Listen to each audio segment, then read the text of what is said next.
let me invite Miss Amwine Treasure to come and lead us in a quick word of prayer.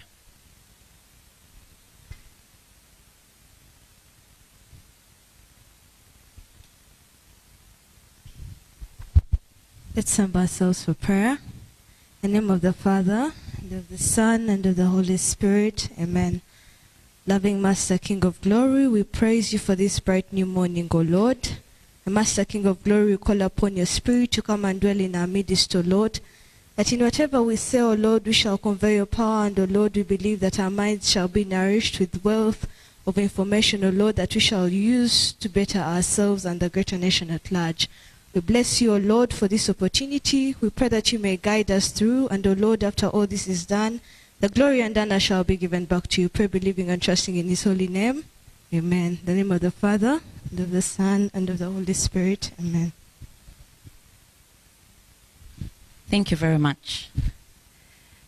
So we go through our attendance today. I'm sure as students you're used to roll call, but this is not a roll call. This is just to help our viewers know what schools we have in the room.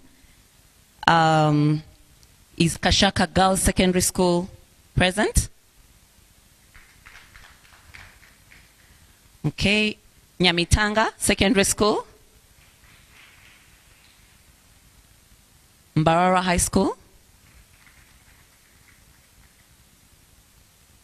Isingiro Secondary School? Masheruka Girls Secondary School? St. Kagwa High School? Maryhill High School? We have Sacred Hearts Secondary School? We have Chizoba Girls Secondary School? We have St. Joseph's Vocational School? Okay, someone is absent. And then Muntuyera High School, Chitunga. And of course, Ntare School. You're welcome to this Youth in ICT Forum. Amidst us today, we have representation from Uganda Communications Commission. We have representation from MTN Uganda. We have representation from Mbarara City and a few other people who are going to join us along the way. We are live on NTV and TV West. We want to thank the leadership of Mbarara City for hosting us, not only today, but even in the past.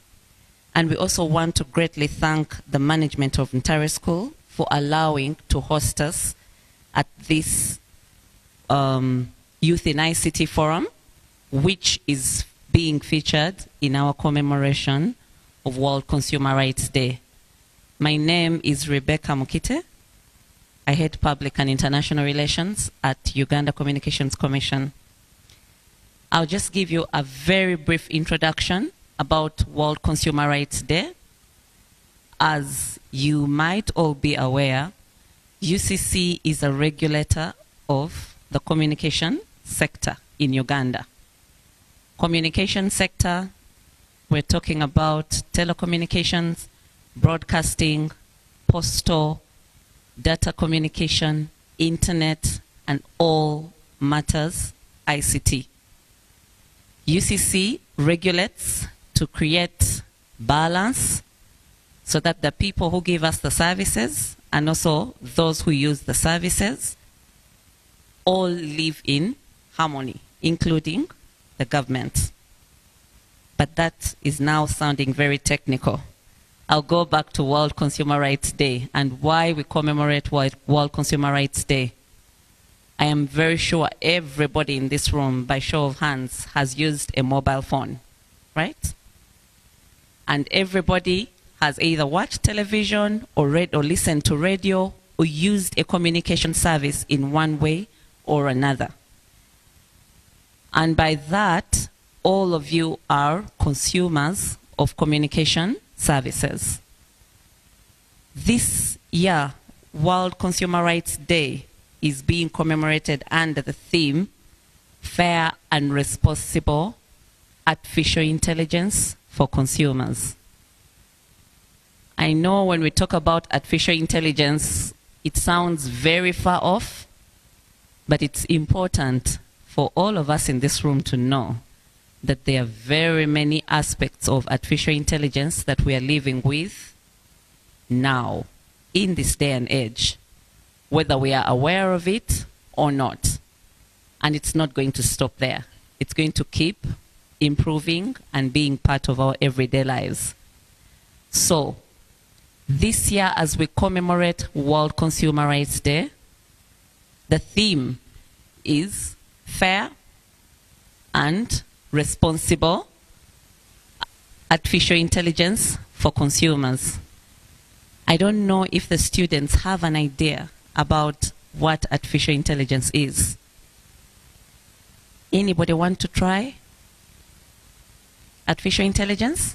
I need someone to help me move the microphone quickly.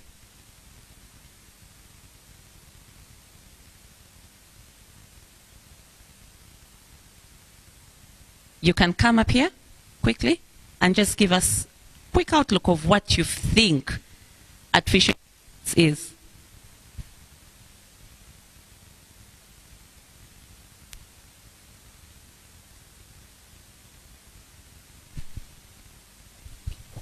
Thank you. Protocol observed. Talking about AI, what we call artificial intelligence. This is technologies or the modern technology whereby computers are built in a way that they mimic human knowledge and understanding. Because we know that there are some things where computers in some period back they couldn't do, but today they do them. For example, robots. Thank you.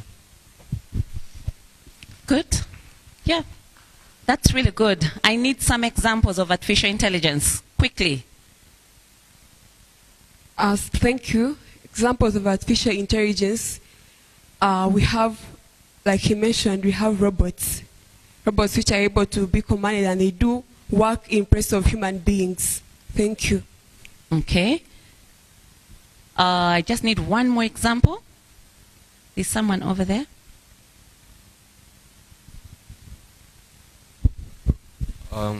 The commonest AIs we have, some of them are the virtual assistants we use in our phones. iPhone, we have Siri. Android, we have Google Assistant. Then for Amazon, we have Alexa. And then the other AI examples are the chatbots we use. There is, if you use Snapchat, you'll find chatbots, Telegram chatbots.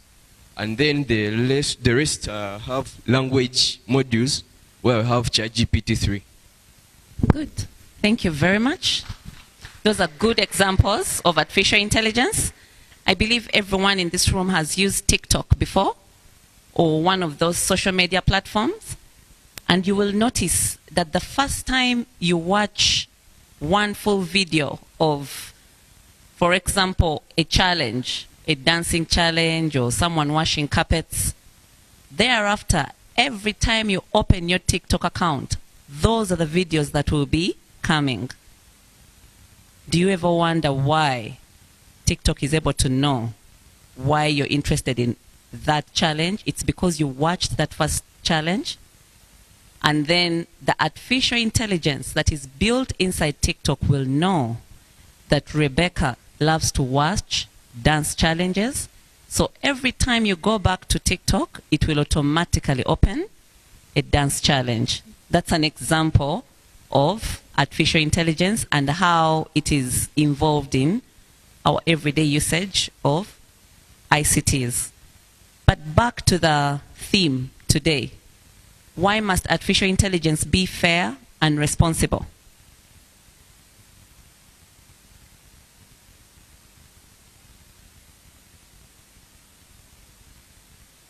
Aspects of fairness, there's an element of treating everybody the same way.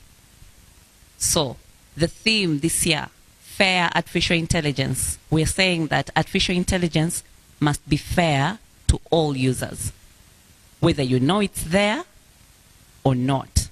Because when it's not fair, it will give you a different user experience from someone in another country or someone of another race or someone who has a different accent. The gentleman who talked about the virtual assistants like Siri and Alexa, you know that those virtual assistants are finding it hard to pick up African accents because they're built with a bias to listen to how the people from other ethnicities speak. But those are aspects of fairness. And then responsibility. Artificial intelligence needs to be built in such a way that it is responsible. Because remember, regardless of all this, these are machines. And because they are machines which are trained to behave like human beings, if they are not built responsibly, they can also be abused or misused. I'm sure you all know that right now, using artificial intelligence, you can create a fake picture. Or you can create another person who speaks like me, but who is not me. That means that artificial intelligence is also being used a lot to make fake news, wrong information, and all that. So that's why the theme this year is fair and responsible use of artificial intelligence. I'll stop all that conversation of those technical things and go back to our brief program. Next on our program, we're going to have welcome remarks from the headmaster of Ntare School. And we want to thank him for hosting us today. You're welcome, sir.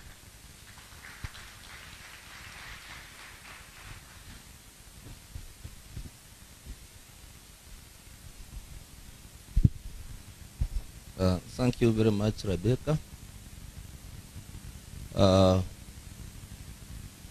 The ED, Uganda Communications Commission, and your staff here, the City Education Officer, and your team. I am seeing members of staff of Ntare School. Ntare School, you can, Mr. Wadira and Mr. Justice, you can stand up for recognition. I have asked them to assist you here when I am not around. The schools, students, if you can allow me, mention some schools in a special way. I was a pupil in Chizoba Primary School, and I'm seeing Chizoba girls. It is my special school. Whenever I go that side, I visit the school. Then I became a student in Masheruka Secondary School. And I became a deputy also in Masheruka Girls School. So you are welcome to my school now. Then I was a student in Ntare School, of course. I became a teacher in Ntare School, a deputy headmaster in Ntare School, and I'm now the headmaster. And the other schools, schools, you know me. I've been your DEO. I've been visiting everybody. Made here, Mbarai School, you know me. So I want to take this opportunity to welcome you to Ntare School. And the ED was in my office. I was telling him that for us at Ntare School, I think that's why we built the main hall at the gate. We are all the time welcoming visitors. You'll find, like only this week, I have 3 functions in this hall. And over the holidays, almost every day, there is something taking place here. So for us, we always welcome visitors. And I want to welcome UCC in a special way. Your function seems to be of some value addition. When I came in and looked at the decoration, about a month ago there was a dance here, a sosh. I came here and the decoration was, of course, too much. But you also to other functions you may not find this kind of, except if it is a party, maybe a wedding or what. So, and your readings show that there is something of importance that is going to take place here.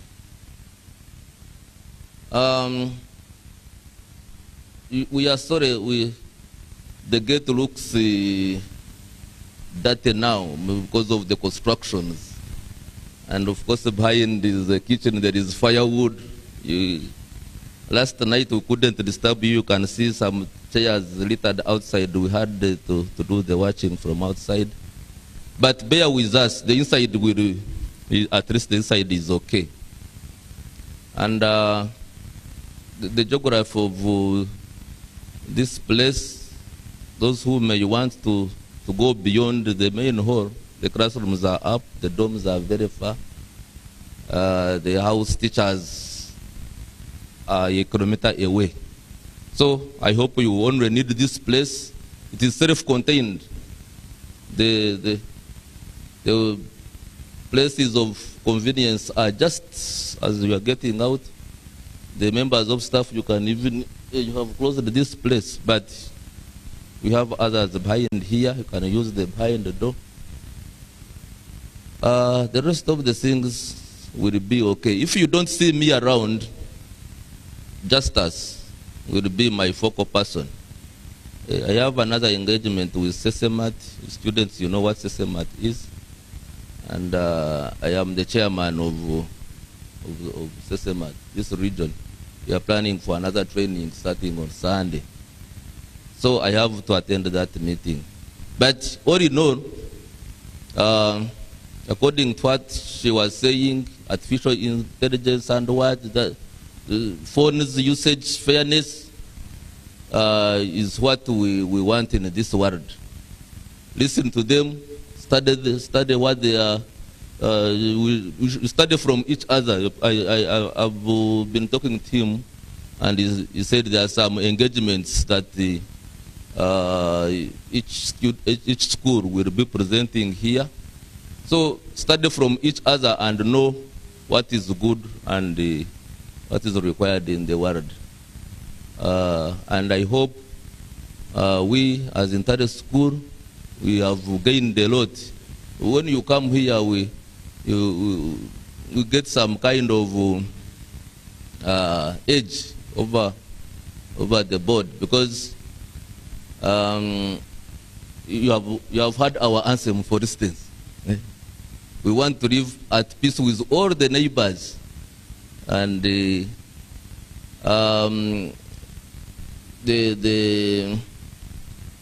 other members of staff will interact with you, will gain some knowledge from you. So thank you very much for choosing us. And next time, come and we shall always allow you. I don't want to take a lot of time. I want to wish you a nice day here, and everybody have a good time.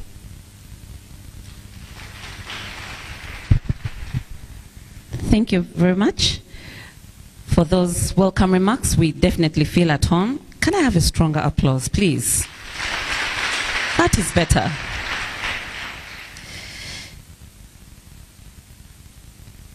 Allow me to welcome the representative of Uganda Communications Commission. We have been sent by the Executive Director, and at this juncture I welcome Mr. Joseph Chizito, who's representing the ED, to deliver the ED's remarks. Thank you.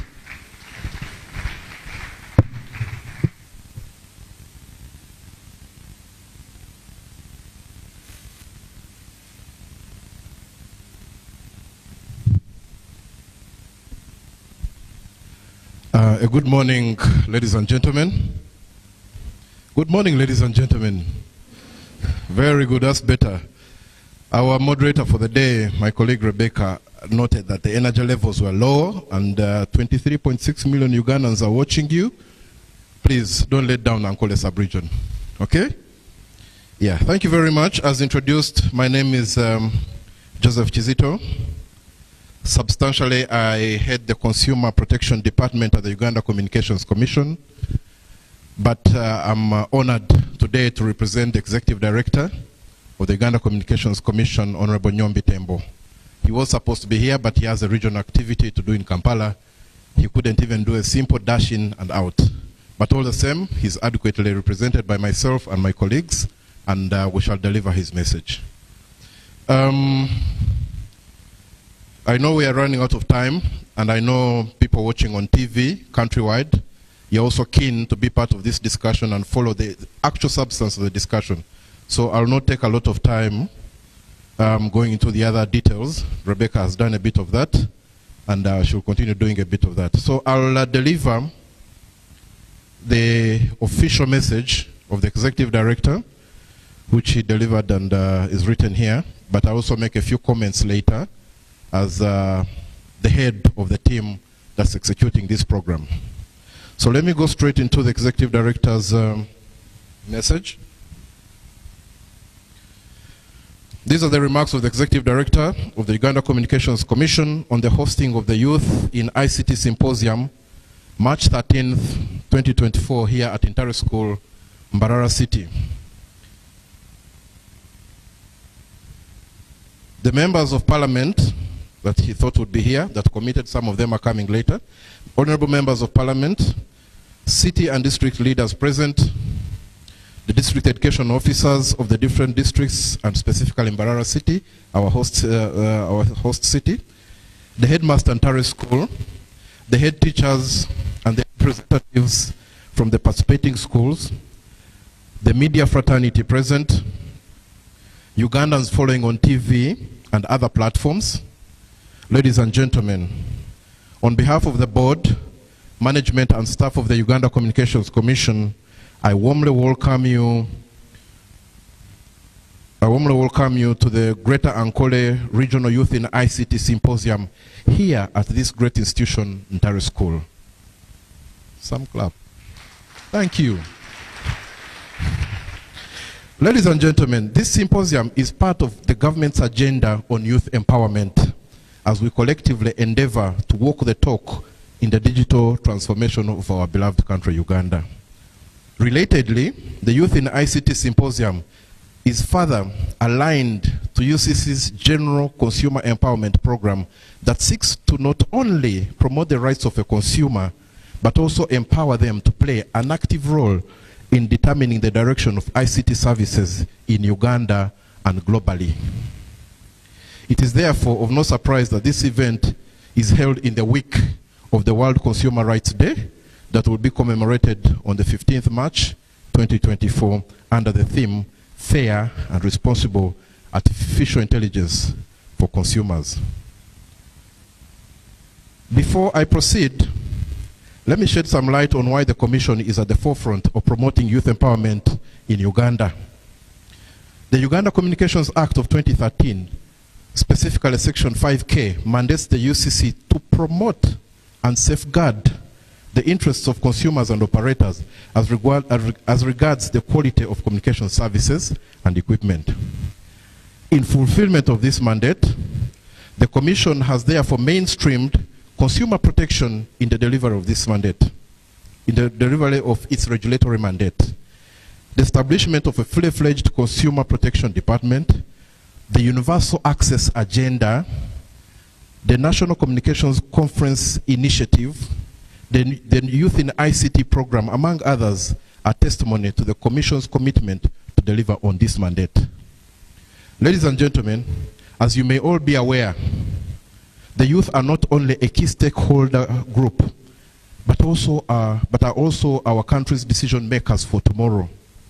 Therefore, as we endeavor to address today's ICT challenges, it is imperative that we empower and position the country's youth to use ICTs and artificial intelligence, AI, thereof, in a responsible and productive way.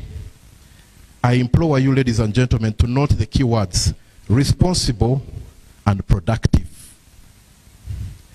However, to be able to position the youth for responsible and productive ICT usage, we as the actors, policymakers, regulators, and service providers in the ICT ecosystem, we are obligated to listen to the views and experiences of the youth. Therefore, while this symposium will aim to sensitize the youth, build collaborations and synergies, it will additionally aim to receive feedback from the youth. Ladies and gentlemen, suffice to additionally note that Government of Uganda, through the Commission's Universal Access Initiative, officially known as the Uganda Communications Universal Service Access Fund, or UCSAF in short, has installed computer laboratories complete with internet connection in over 1,300 schools across the country. 1,300 schools across the country, computer laboratories. I am happy to note that all the schools in this room this morning are beneficiaries of this program. This symposium, therefore, is to a good extent an appropriate platform to measure the success of that program. If you received school laboratories in your schools, we want to know the depth of your knowledge so for us to measure the impact. And I think from the initial engagement Rebecca did, there are good signs. As I conclude, allow me to register my appreciation for the participating schools for accepting our call to participate in this symposium. Your enthusiasm, preparatory efforts, and resources committed for this cause are well appreciated. To the local administrations, thank you for receiving and supporting the numerous UCC causes whenever we call upon you. My advance team told me that you have been supportive in the preparation and execution of this event. To the students, this is the opportunity to be heard. Your input will not only be part of the regulatory framework development, but will also feed into the global agenda on ICT regulation. I wish you all good deliberations. For God and my country, Honorable Nyombi Tembo signed, Executive Director of the Uganda Communications Commission. Before Rebecca chases me away from here, let me make one or two notes. The ED's remarks, which I've delivered, basically are talking about empowering you, the youth, knowing that you are our country's decision maker for tomorrow. Two, we need to build collaborations. We need to work together. Head teacher Ntare, the DEOs listening and watching us countrywide. When this version of this program comes to your area, please collaborate and follow the example set by the Greater Ankoles sub-region. We need to work together. In our African culture, they say it takes a village to raise a child. UCC as a regulator, we can't do it alone. Government of Uganda, we cannot do it alone. The students, you have to play a role. The local, we need to collaborate. And lastly, it's a feedback session. Young ladies and young men, please outdo yourselves. It is your big chance. You're being watched on TV. Whatever you get from here, like we said, we shall incorporate it at our work back home in Kampala. So speak out. You understand these things sometimes more than us who manage them. Then lastly, we had an item on the program to say something on the National Youth in ICT program, but it's suffice that we mention it now. What you're seeing here is a tip of the iceberg. We have a bigger program where the Commission has committed resources. By resources, I mean money. It is started on the processes of engaging people who facilitate us, probably a big academic institution, and we shall run a national program. We are going to pitch examples of this symposium countrywide. And then we shall have a national and the bigger one sitting in Kampala. And probably those who will have excelled will represent the country at a global symposium on the similar thing. It's not a Uganda alone thing, it's a global thing. If I were you, I'd brace myself to shine and get noticed. But that we shall watch that as it comes through. And lastly, as Rebecca was introducing herself, I didn't think she did good justice on herself. It is her attempt to be humble. But Rebecca is a very good communicator. but she's also a qualified engineer. So when you go deep technical, you're in safe hands. You don't see her speaking well and you think that is it. No. She's as if she did Hague and did PCM at the same time. So, and then she also heads our international relations facet at the Commission. So when we say your input will have an inroad to the global road, she's the person who coordinates that. So Rebecca, over to you, and thank you. Thank you for listening. Thank you very much, Joseph. We are in a good place. But before we get into our conversations as young people, today I'm identifying as one of the young people. I shall tell you my age at the end of the program. Allow me to welcome the district leadership, the city leadership. We are in Mbarara City, and we thank Mbarara City administration for hosting us. So at this juncture, please join me in a strong applause to welcome the leadership of Mbarara City, to welcome us to their city and give us their remarks. You're welcome, sir.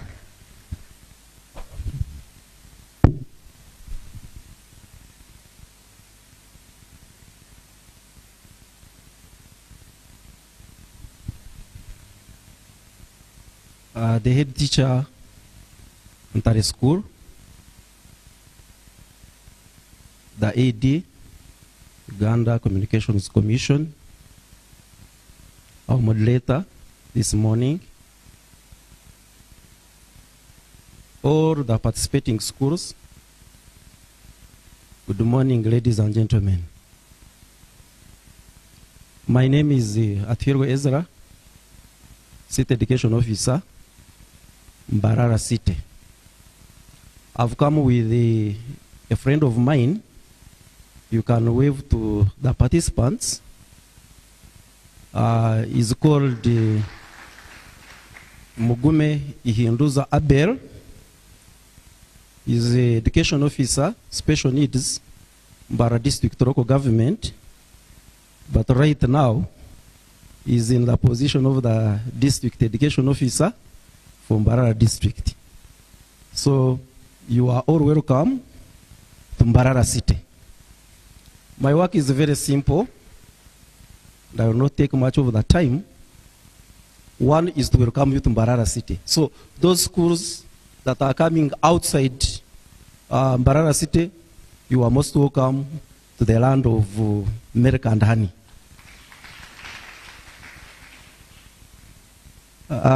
Secondly, we also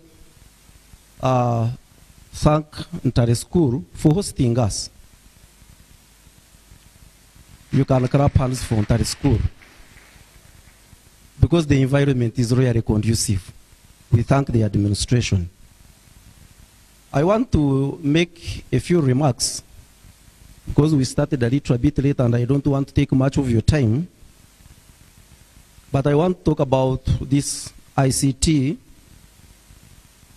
We are all aware we are living in a digitalized world, and there is no way we can avoid that. And secondly, there is no way we can move without ICT.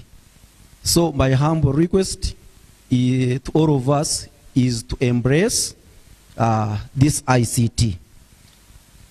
As youth, you need to know that there are so many opportunities regarding ICT. And therefore, if you tap those opportunities, I have no doubt you are going to be great men and women of our country, Uganda, tomorrow. However, if you also misuse it, I don't know where you will be heading. But I have all the belief and all the confidence because I have worked with the students for quite long. I have a lot of hope and confidence that all these bright minds will embrace ICT, and then we shall move forward. As education department, we really embraced ICT because it has eased a lot. And I will give you a few examples. I will begin with the UNEB e-registration. Some of us, during our time, and during the time of registration for UNEB, would go and shed. You remember? Those of our age would shed. You write your name up in each box, then you go down, you shed A, you shed this, or that, which is no longer the case. This time, registration is done online. That is ICT. And it has eased a lot. Secondly, in our schools, we have had Ntare. Ntare is also a system where the attendance of staff is tracked, meaning that the minister, the honorable minister, and the first lady can track the attendance of Ntare school right away from Kampala. I want to show you where we have gone in as far as ICT is concerned. And it is doing well. Teachers' effectiveness and learner achievement is doing very well because of ICT. Thirdly, we have EMIS, Education Management Information System. This one tracks the enrollment, the infrastructure, teaching and non-teaching staff of every school, be it pre-primary, be it primary, secondary, or tertiary. That is ICT. And that one, our ED, it has eased a lot of work for us. When I sit on my table and I open my computer, I am able to know the total number of learners I have in Mbarara City. Just by a blink of an eye, I will tell I have a total of these students in Mbarara City. And if I want to go in to navigate through each school, I will know how many are in senior 1, how many are in senior 2, what is the total enrollment of that particular school. Students, you can bear me witness. At a certain level, you are required to take the lean number. Yes?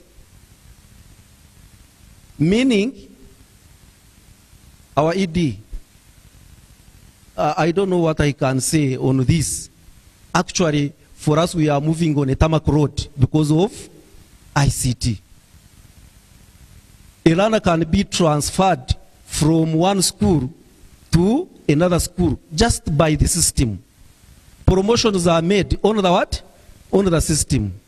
So we want to embrace this ICT because it has done a lot. Recently, I know we have sports men and sports ladies amongst ourselves. We have had e-registration for sports, meaning it is also reducing on those unqualified or unauthorized participants. Because the moment you are not registered, then you will not participate. That is ICT. I cannot also forget to talk about the e-inspection. We have the gadget. When you reach at the school, you can do all the inspection, and the database from the ministry is able to receive the report instantly. I'm just highlighting on this to show you the opportunities for this ICT and how far we have gone. And it has also reduced on on frauds. Take for instance, in schools, we have what we call the school pay. And I know there are schools which are registered on the school what? On the school pay, where you can really track your transactions. Instead of a parent coming from Barara to Kampala, can easily pay fees through that channel. So I want to say that ICT has done a lot in bridging gaps in as far as our education is concerned. I also want to highlight some of you who were already in secondary during the time of COVID-19. We had a lot of e-learning. You remember? Virtual, which was not the case before.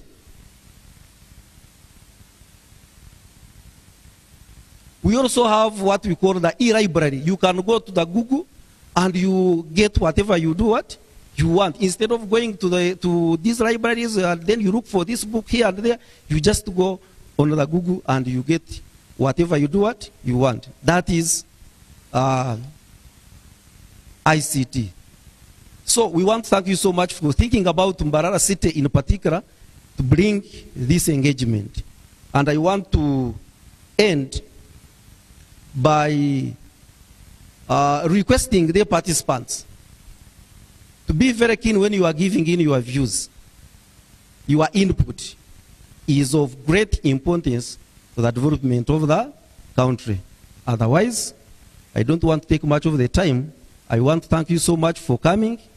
And at this time, I take this rare opportunity to open this engagement officially. I thank you.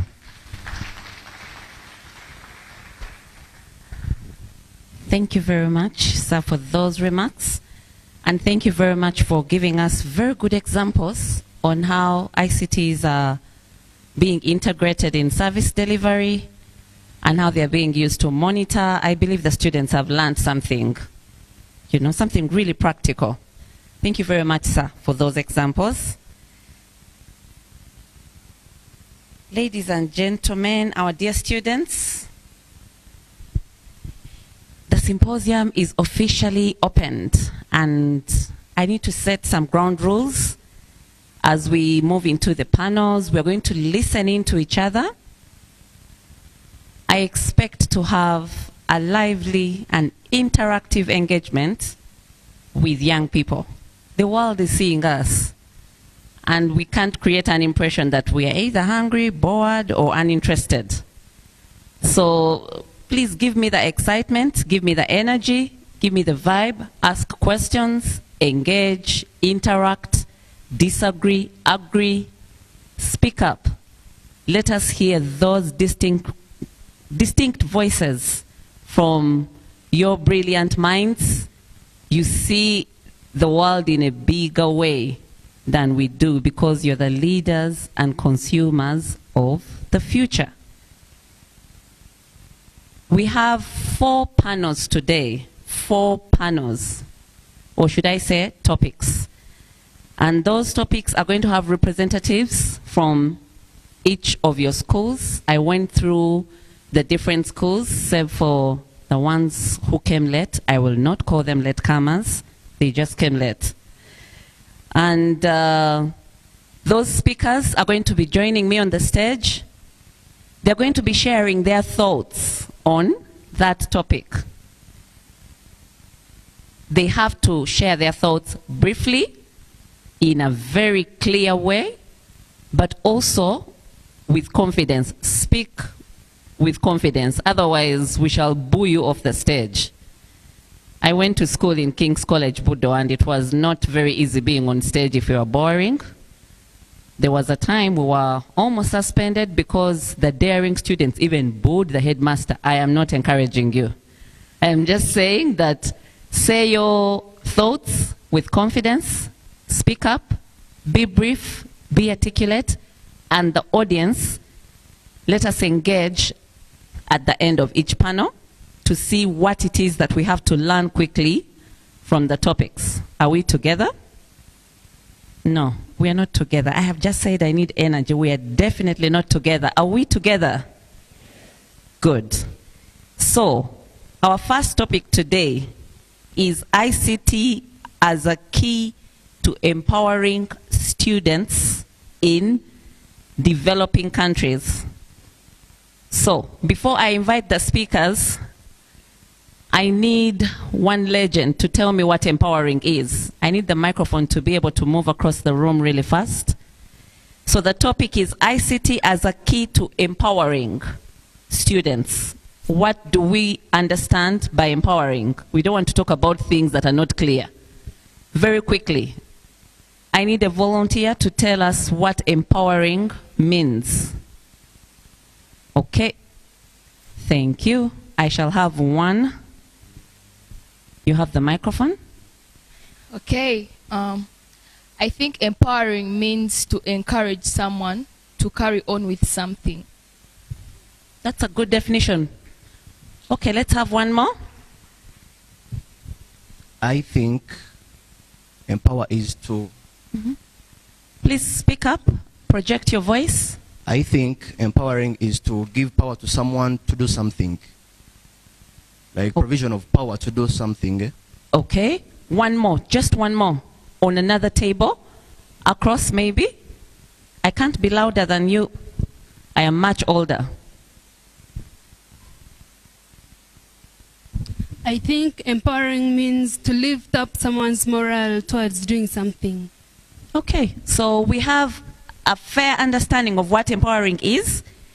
And the topic of this panel is ICT as a key to empower, encourage, enrich, you know, all the definitions that they've given us, students in developing countries like Uganda.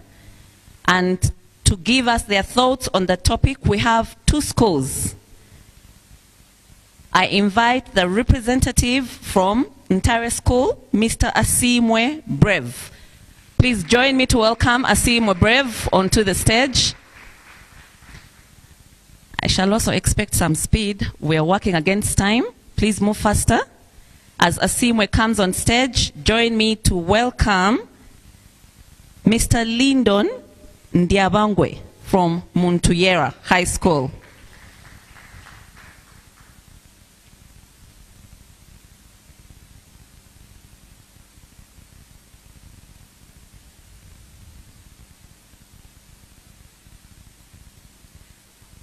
Okay, so I have Lyndon joining me on stage, and I have Brave.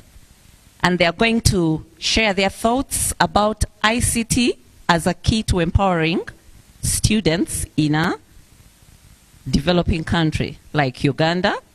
You both have at most 7 minutes to make your case, and then the audience will have 5 minutes for questions or give us additional thoughts that have not been mentioned. When mentions something, you don't have to repeat it. And I don't know, do we have a timekeeper? Okay, someone should be able to blow a whistle after 7 minutes. Literally blow a whistle and someone goes off the microphone.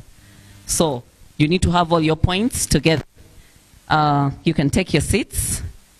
And I'll start with Lyndon. Are we going to have any presentations, or you're going to speak off cuff? You have a presentation? You need the projector? Okay, so we start with Lyndon. Lyndon, you have a presentation? Okay, so Lyndon goes first.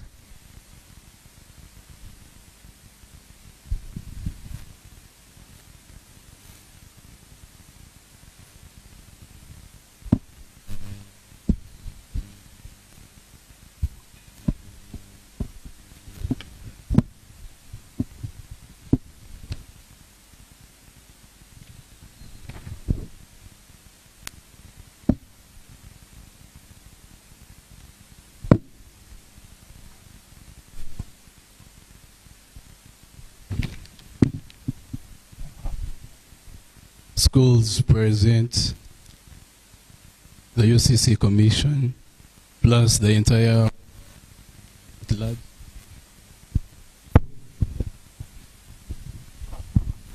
the UCC present, plus the entire congregation at large.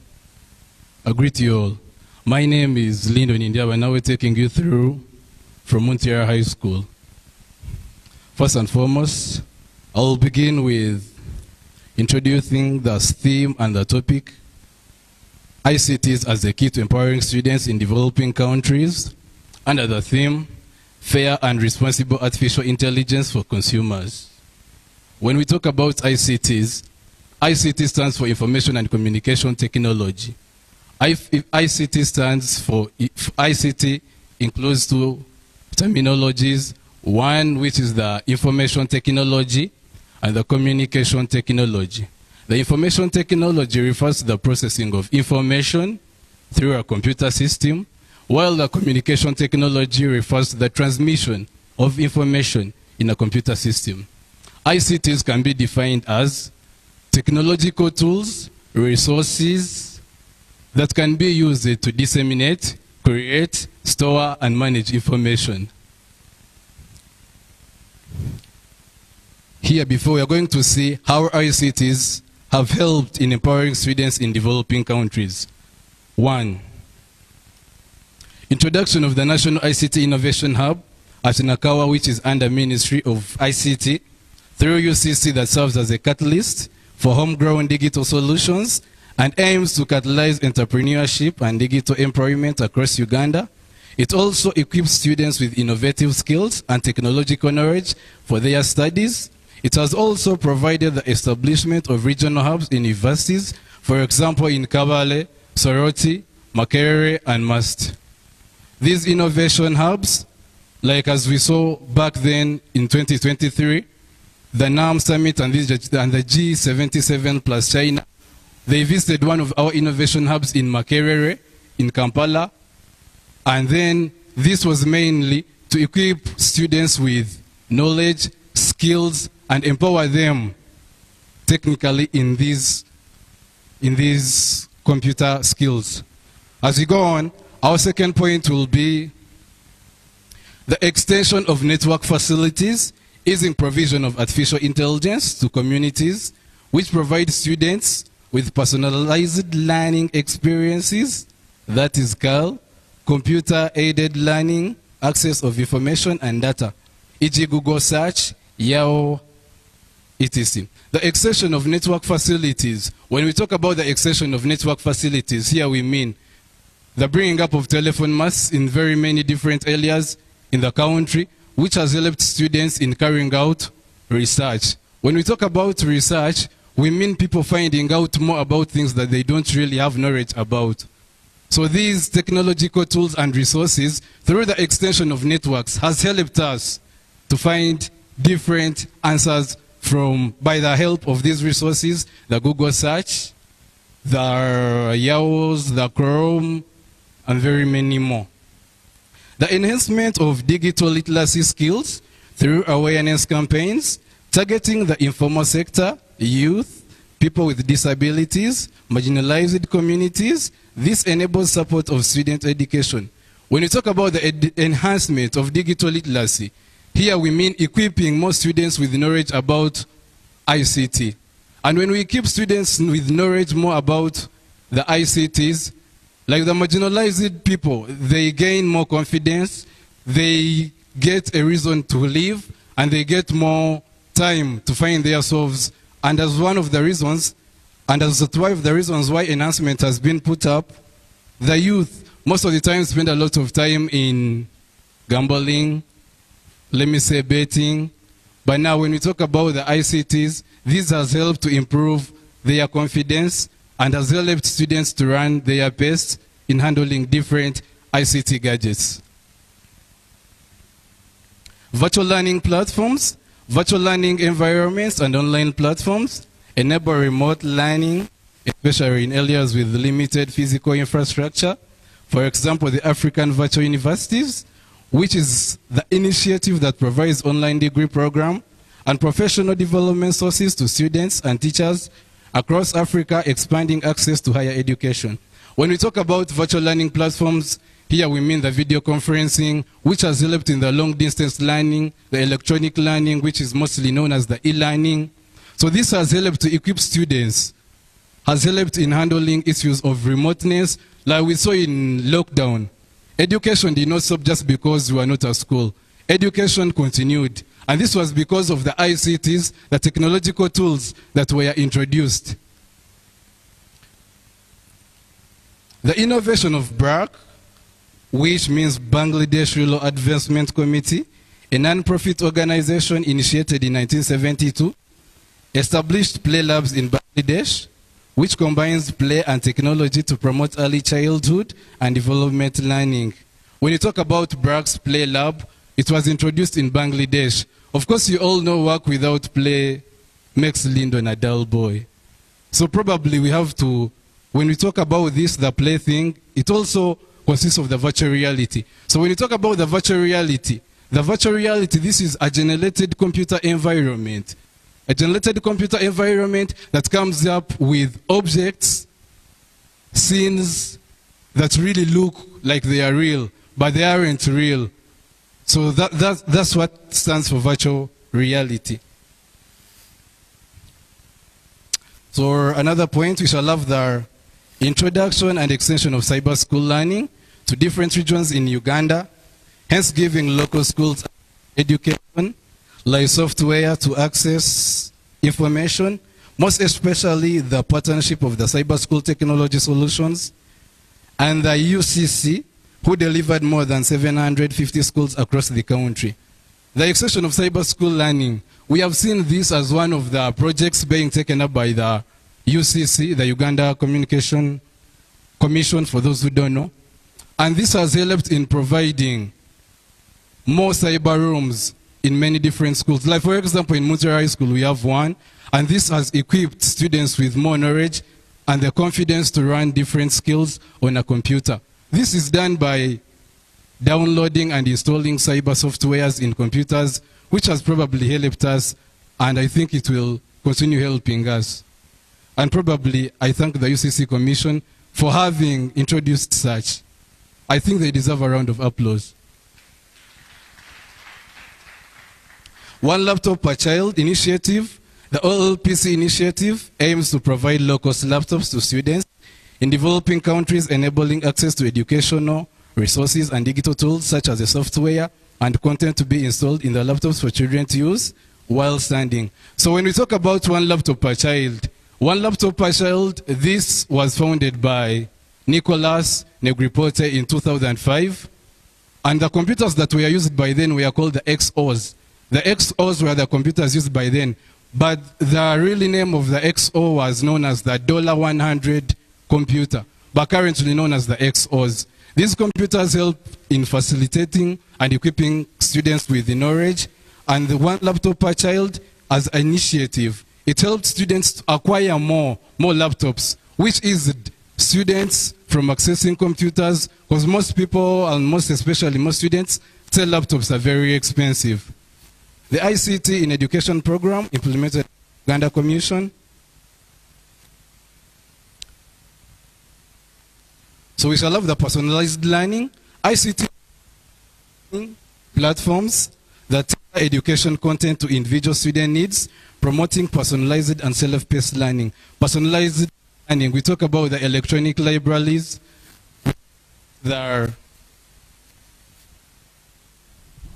we talk about the search tools, the Googles, the Chromes, which have helped to improve research and promoted electronic learning.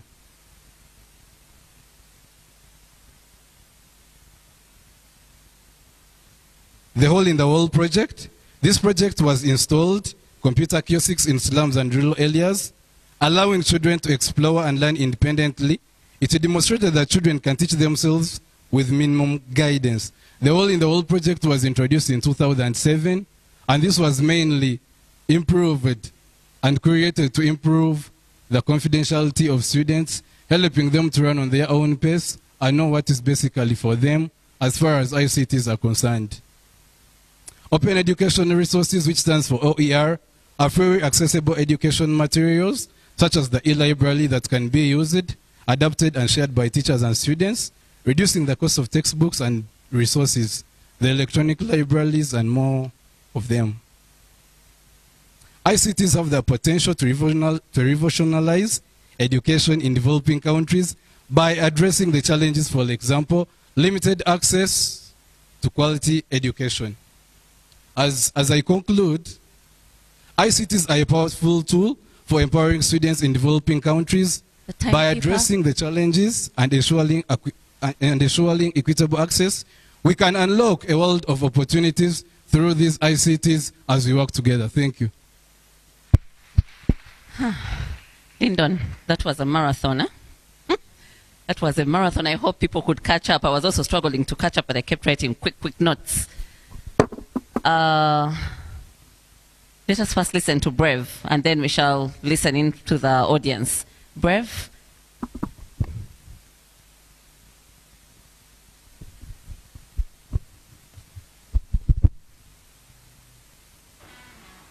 Good morning, ladies and gentlemen. Welcome to the Great Ntare School. We are very happy to host you today.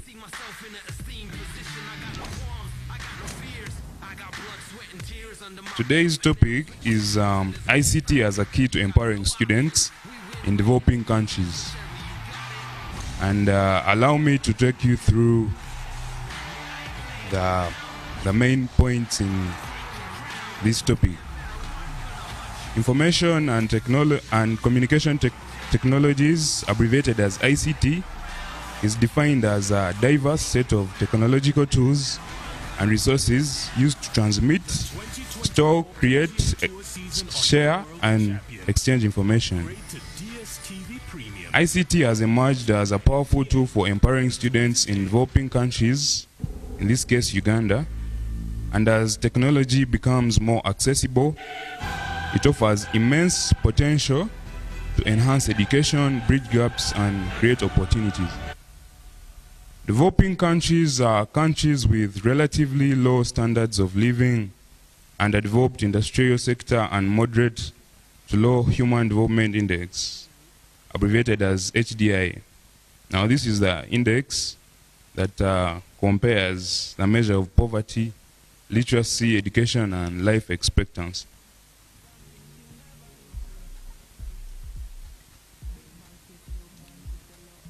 Today, I want to take you on a journey that transcends borders and classrooms. This journey is fueled by the power of technology and its potential to transform education in developing countries. Imagine a world where every student, regardless of location, has the tools to unlock their full potential. Now, this journey is about leveraging the force of ICT to bridge gaps, open doors, opportunities, and empower this generation in ways we haven't seen before. I believe we all know the saying, give a man a fish and you feed him for a day. Teach a man to fish and you feed him for a lifetime. Now allow me to take you through ways in which ICT can empower students in developing countries. Now these are ways that are effective, and if put to use, we can achieve a lot and exploit very many opportunities. Number one, access to knowledge. ICT provides students with access to a variety of information through the internet, electronic books, and multimedia resources. Talk about YouTube, talk about the learning apps. I know most of you have used apps such as ULearn, apps that teach you languages, very many of them. It breaks down geographical barriers and democratizes learning.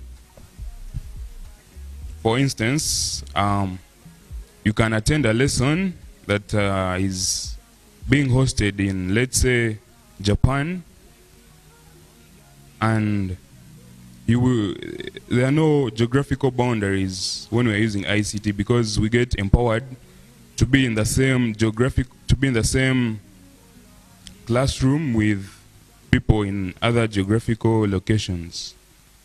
Point number two is interactive learning. Digital platforms allow for interactive and personalized learning experiences. Students can engage with educational content and much better interactive technologies such as simulations that have been adapted into the education field to give learners more exposure through use of virtual reality and digital laboratories. To shed more light about this one, you all know that during COVID, we could not attend classes physically, so we had to adapt to new ways in which we interacted with our fellow learners, our fellow students, using technologies such as Zoom.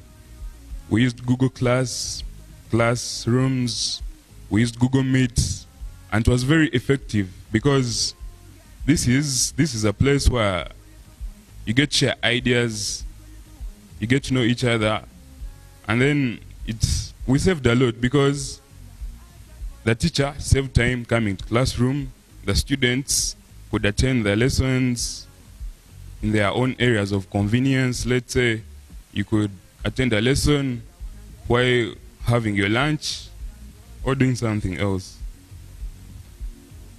My next point is collaboration and peer learning.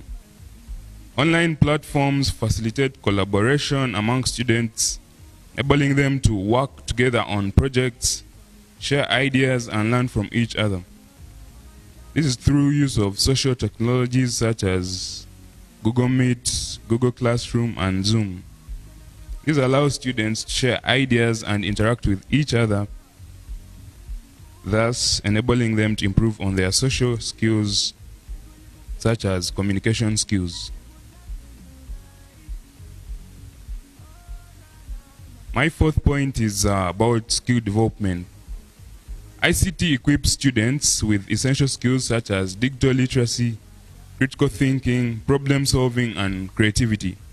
These skills are crucial in the world of work. Students who possess these skills can put them to work and generate themselves income, for example, designing and installation of software programs that help to meet users' needs. To tell you more about this one, I myself, I install programs on people's laptops, and I earn a fee. I don't do it for free. And this is all because I'm computer literate through the use of ICT.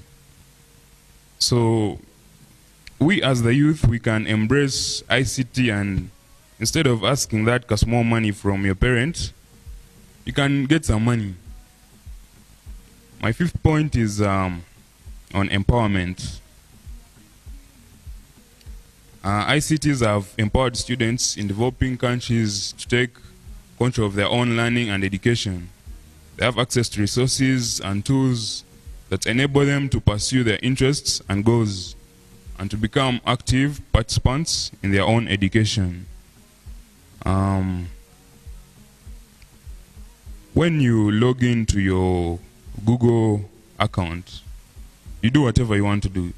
It's not like when you're in class and the teacher is like, do this, do that. For example, let's say you go to the library. There are resources you cannot get. You have to read certain books. You cannot watch videos. But with ICT, you can go to Google Archives, get documents from previous years. Let's talk about past papers. You can get anything you want to use. Now this empowers our learners. Let's talk about the new curriculum. I know we have most of them here. They are using it. It has empowered them because several times I've passed their classrooms and they are watching a video on, let's say, DNA, anything. Now these are things that some of us that studied in the old curriculum could not get to see because we are not using technology. Yeah. But with the new curriculum, thanks to the government, students are able to be empowered. Now, allow me to invite my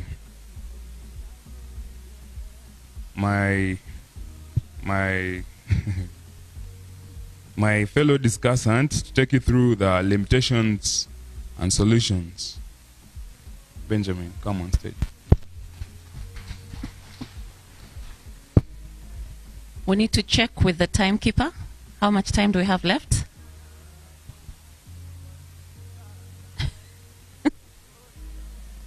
Good morning, everyone.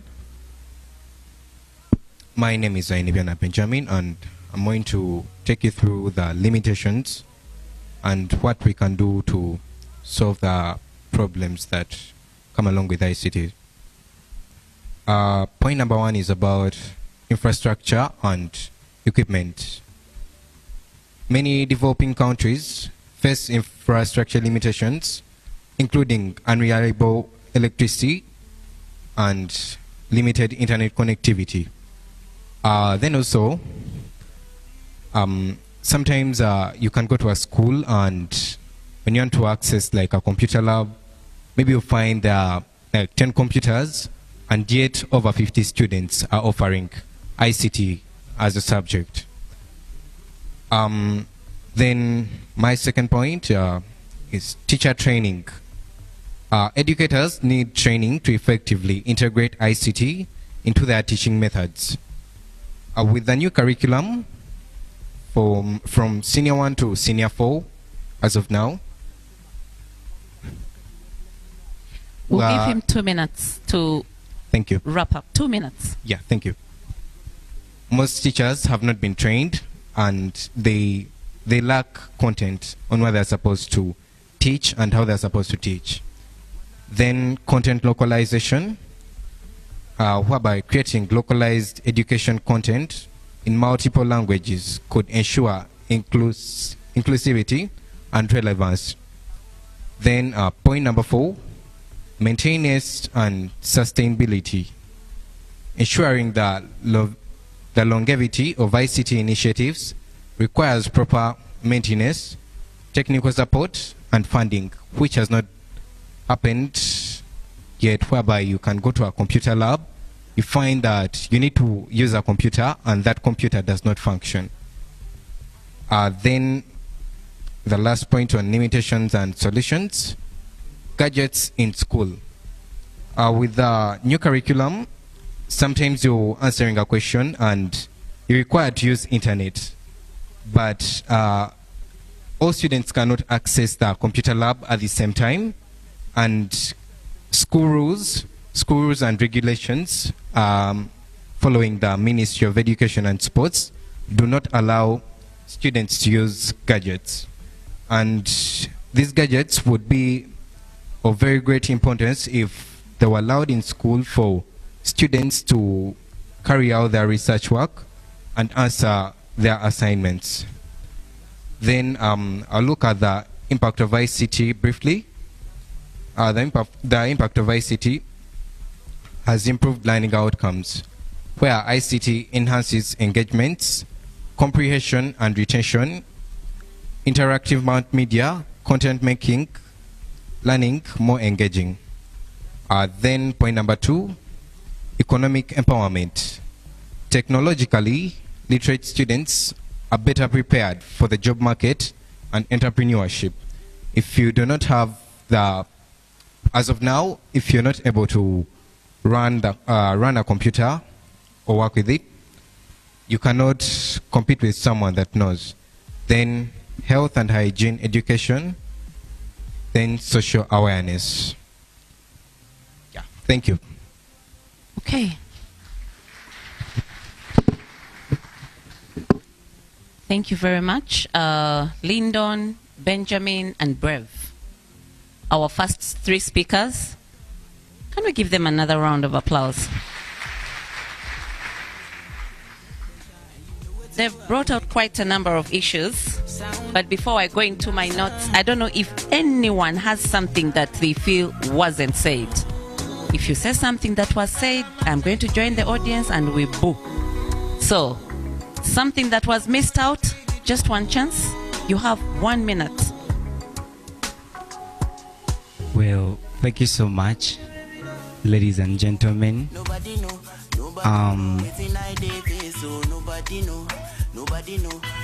This, I think, first goes to, of course, Benjamin and the fellow first presenter from Ntare School.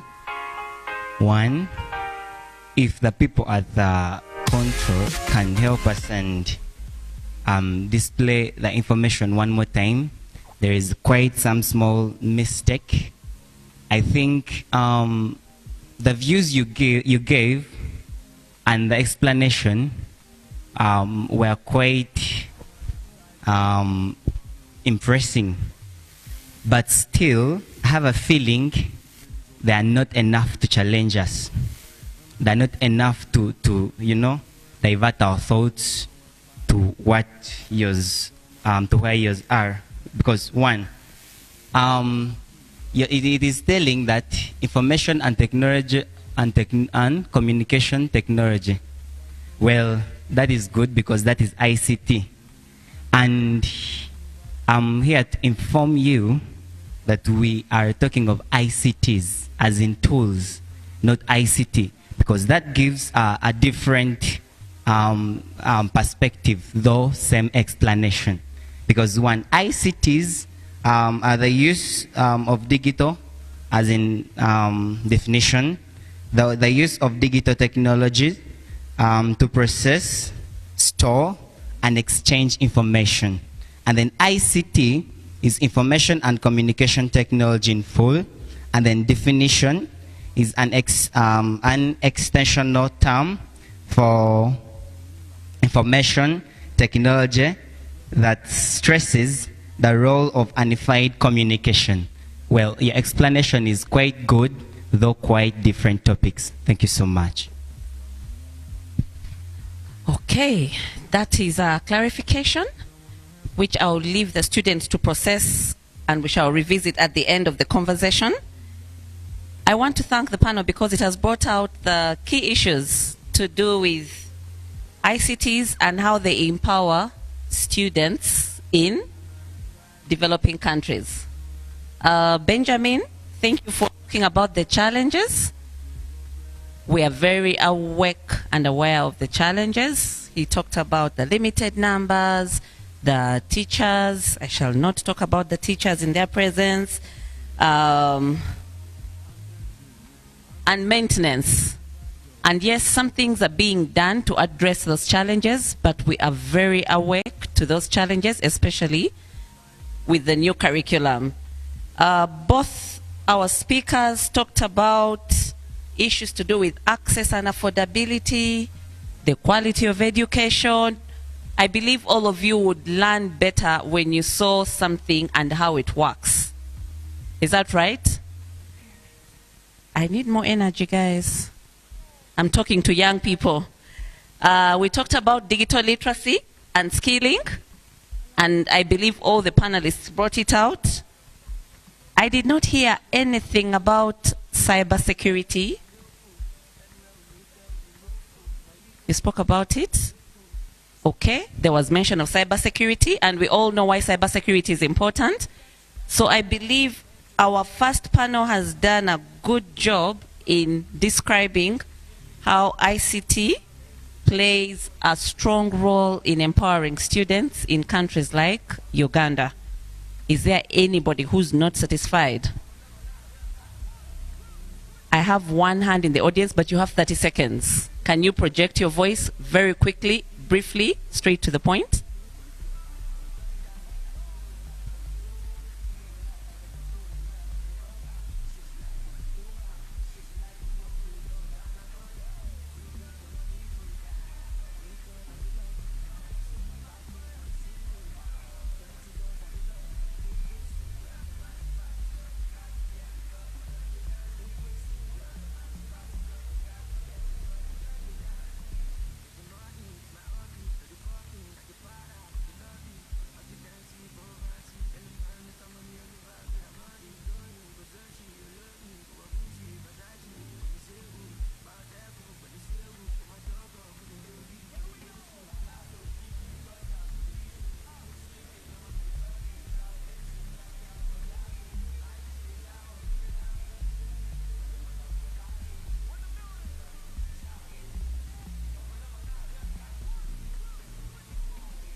Okay.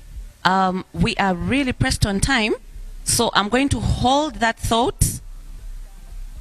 We have someone who's requesting for clarification about VR and learning outcomes, and then alternative ways to use ICTs. Okay. I'm having more hands in the audience, and then I am pressed for time. This is a bit confusing. So I don't know if my rapporteur is picking up the questions. Okay, so we have another one. Very briefly, 1 minute. Yeah, thank you, Madam. The first speaker talked about cyber school technologies, which is not cyber security.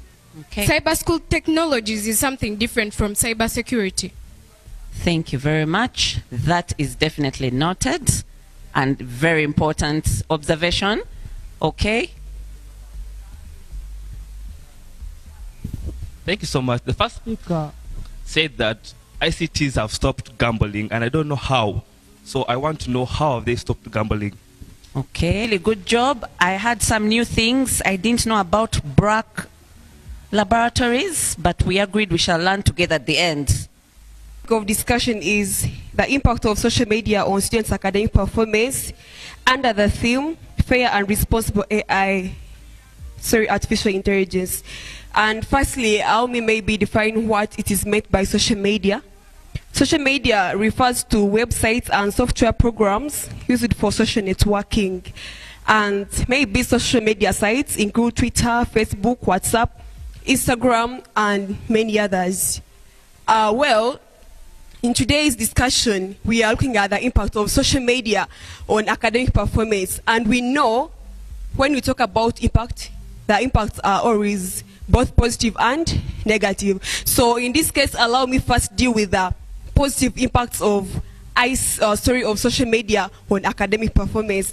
First, among the positive impacts of social media, one, we have that social media makes learning so interesting, in that even if a student is in class, they are more interested in what they are learning about. I'm taking this example. A teacher of biology is in class, is teaching about blood circulation in the heart. And then students are busy watching how blood moves in the heart. Indeed, they are watching it live. That makes studying more interesting, and students come to understand better. And that is why in that case we are seeing that when we use social media, we shall have increased academic performance. When you have interesting lessons that students are not bored. And more so, we have that social media improves, leads to personalized learning. This is whereby even when the teacher is not in class, even when the teachers are away, you have a reliable source of information to ask each and every question you feel like you have, and it is actually attended to very well. You get all the information you need. And why can't you excel in that way? Panel, allow me inform you that social media improves on research when we are dealing with academics. First of all, as I entered this room, I took my time to analyze this photo that is on this banner. I probably observed that it was I don't know if it's a student, but it is someone holding a paper and at the same time using a laptop. What came into my mind is this person was was comparing notes, maybe was trying to research more, to know more beyond what was written in her papers. And in that, it means that there was something that was not clear to him and is looking for more clarification. And in that way, that is how social media is leading to increased academic performance, to get to know what you couldn't have known. Research has been improved. And also, it has led to increased resource, it has improved resource sharing. This is whereby in Uganda, we have different regions, the Western region, the Central region, and many others. And over the holidays, you know, many teachers have different teaching methods.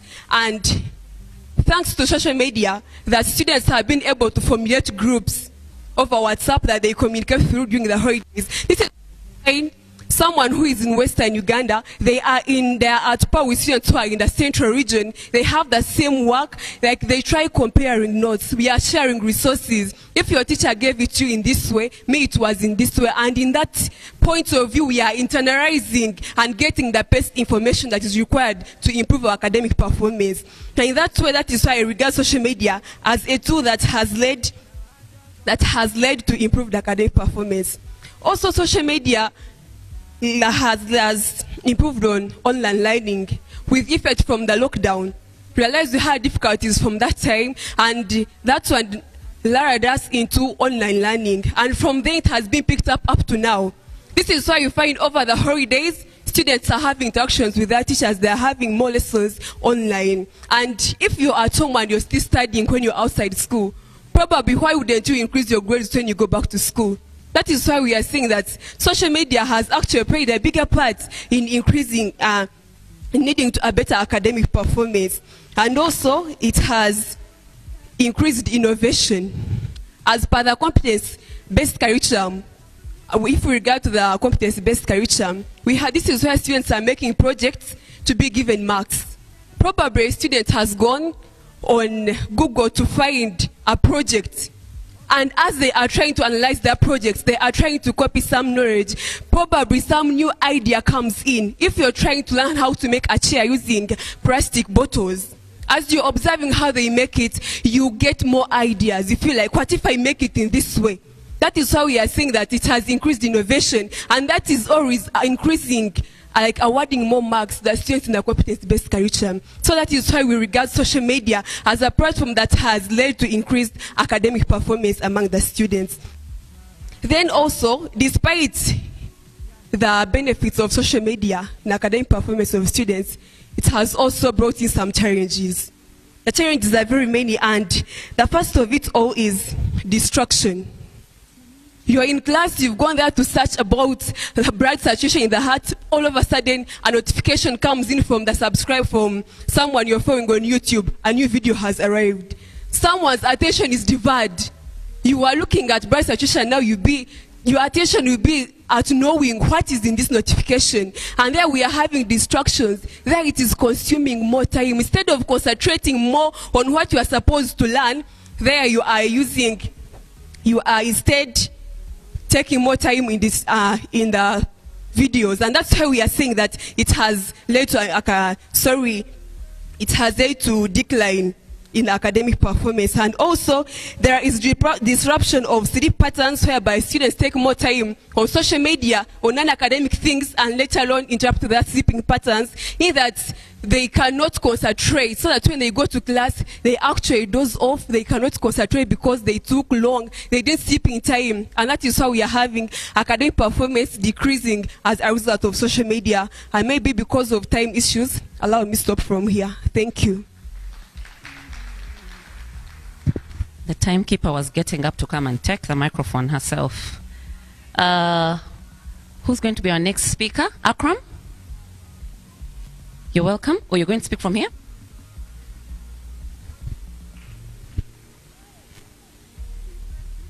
I don't know the time. Is it a good morning? Yeah, good morning. Hello. Yeah, I need your attention, eh? So, first of all, I would start by giving some of the powerful quotations by our inspirers of ICT. So we are having inspiration number one. We say technology is the best when it brings people together. That's what have brought us together here in order to discuss about our ICT. That's technology, by Matt Mullenweg. And it's not that we use ICT, we live in ICT. First look at the instruments which are surrounding us. Even what I'm holding here, it's all ICT. So my panel, it was about to discuss the impact of social media on academic performance. So as my previous colleague has defined the social media, I don't think I have to define it again, and the examples of the Facebook, the WhatsApp. So let's start immediately on the impacts.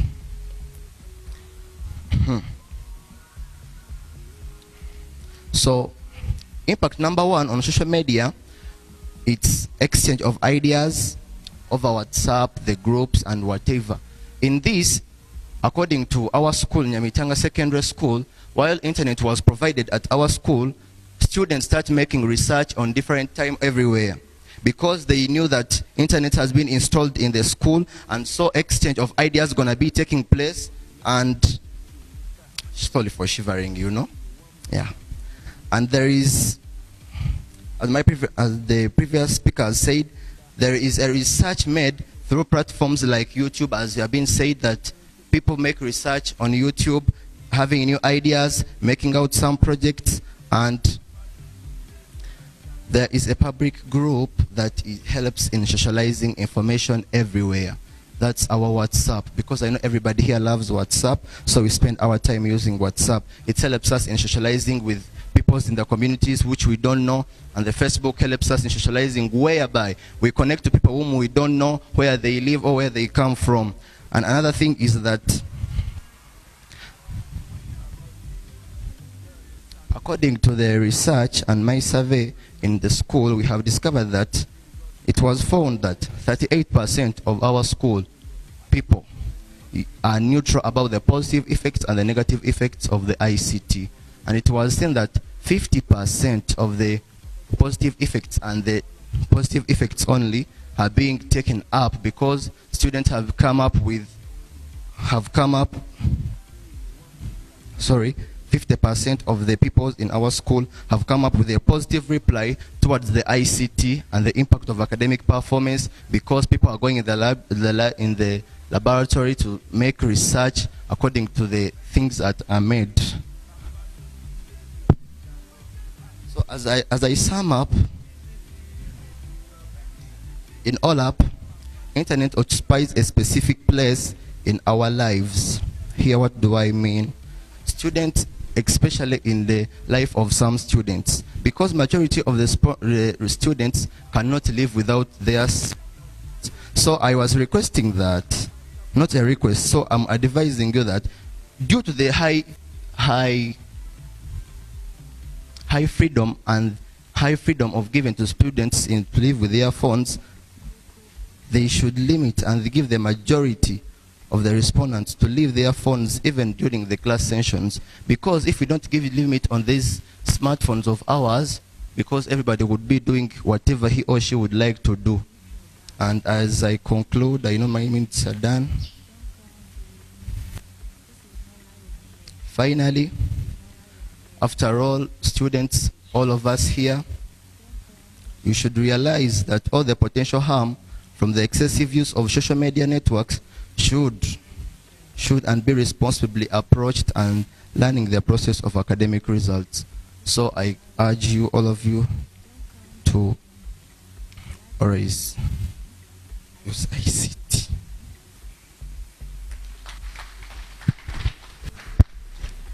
Thank you, Akram. Next, we're having Benson.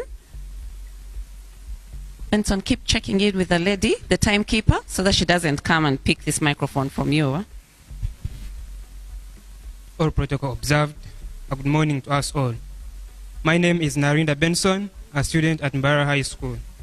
Well, today, we stand on the cusp of a technological revolution, one that promises to transform every aspect of our lives. At the heart of this revolution lies artificial intelligence, which is the simulation or approximation of human intelligence in machines. Well, as we delve deeper into the realms of AI, we must recognize its immense potential to revolutionize industries, improve efficiency, and enhance quality of life. However, alongside this potential comes the pressing need for fair and responsible AI for consumers. And well, I therefore stand before you to shed the light on the prevalent issues on the impact of social media on the academic performance. Well, to begin with, we see that social media has undoubtedly revolutionized on the way of academic performance. But when it is mindfully and when it is used mindfully and in moderation, we see that social media will be able to facilitate learning, collaboration, and networking, whereby teachers will be able to analyze the results of students through these social media platforms. Well, to give you a hint about what social media is, social media can as well be defined as the website or applications that enable the users to create and share content to participate in social networking. But to us as the youth in this context, we realize that social media, we know what social media platforms are. If I can give an example, we have Facebook, Instagram, Twitter, TikTok, and the other social media platforms. But then, have these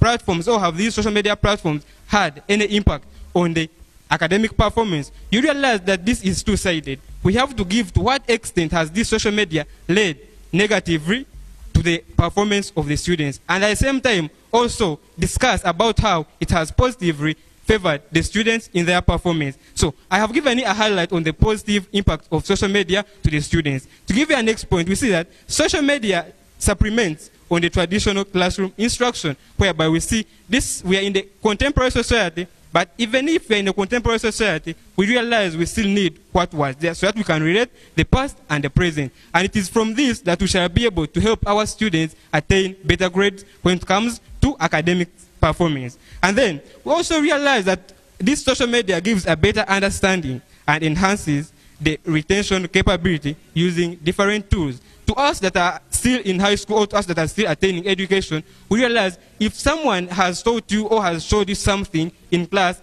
and it is displayed on maybe a computer software program, that means you will be able to recall that in every time. And of course, if you keep on recording what you have been showed or what you have been told, we realize that this will help you retain it in your head. And I say at the end of it all, we shall see that people or students are performing better in their academics. However, regardless of what is always happening, social media has had so many positive impacts on the academics of students. But then we also have the negative impacts of this social media when it comes to academic performance, where we see significant destruction of the students when they are using these social media platforms, whereby the scrolling feeds, the captivating videos, and addictive games from this social media platform, these will take a lot of time of the students, and to us as the students, we take time as a major factor. And therefore, if you spend most of your time on social media platforms, that means you have less time for your books and concentration, which will, at the end of it all, affect you negatively in your performances. And then, we also realize that students do not think critically, whereby they just use these social media platforms so that they can solve all their problems. And of course, what do we want in our generation? We want a generation whereby people are creative, innovative, so that they can be able to carry out programs that will help the other people or the other young generation that is coming. And of course, we have the unrealistic standards of beauty that are all because of the social media platforms. But then as I conclude, I also talk about how, as I conclude, our potential to shape a brighter future is boundless. Together, we can harness the power of social media and create a world where technology serves humanity's greatest aspirations. Let us unite our passion, skills, and vision to pave the way for the future where fairness, responsibility, and inclusivity is the forefront of technological intervention. And therefore, to us as the youth, we have to take ICT as something that will always help us. And of course, after finding out that there are negative impacts of this social media on academic performance, we at the same time must realize or get to know the solutions, how we shall be able to curb down all the problems that are caused by ICT. All that we want is to have a better future, to have better citizens that think critically, that fight all problems caused by ICT or problems caused by social media, so that we can have a bright future, we as the students. And of course, this is in relation of the academic performance. To us that are still looking for better grades, that means we must prioritize on the best things that we must take on in this society or in this world that we are living in. However much technology is also increasing day by day, but then how is it affecting us? We must also realize and get to know that these are the things that we need, but then after we have needed all these things, have they helped us to achieve what we want to achieve? We must at the same time also get to know that these social media platforms are there to help us. After realizing that, we see that we shall have a better future, we shall have better grades in schools, and of course, at the end of it all, we shall see students, the youth, making sure that everything that they are doing is well and is in the best fit of what they say. As I conclude, one of the great people that was Blaise Pascal said, "It's only the fight alone that pleases us and not the victory." If you relate this to ICT, trust me, a lot of meaning is there, and it will help us all develop. Thank you so much. Whew, that was a marathon of information. I hope the audience was able to catch up. I was struggling, but very good insights. The panelists have made social media look like a learning tool. But let us hear from the audience.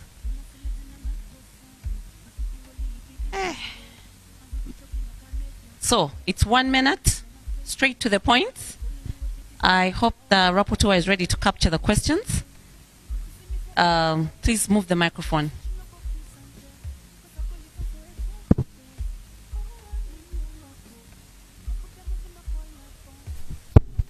Thank you very much. My name is Tagansuwa Strangeways. And to our presenters, they are giving us a lot of information about when I bring the point to social media in relation to education.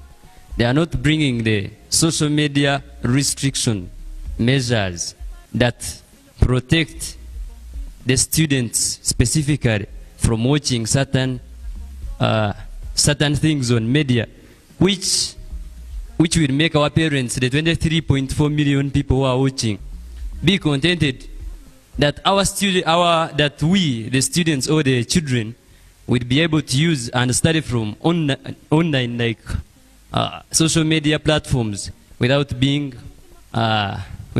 taken by other things. Thank you very much. Okay. Tahakansuwa, Strangeways. Thank you very much. The impact of social media, it is like a double-sworded, like it has both negative and positive. And as it is the Consumer Rights Day 2024, we should bring out the problem-solving skills of these negative impacts so that we can maximize the positive side and meditate up the pitfall. You'll do the best. Thank you.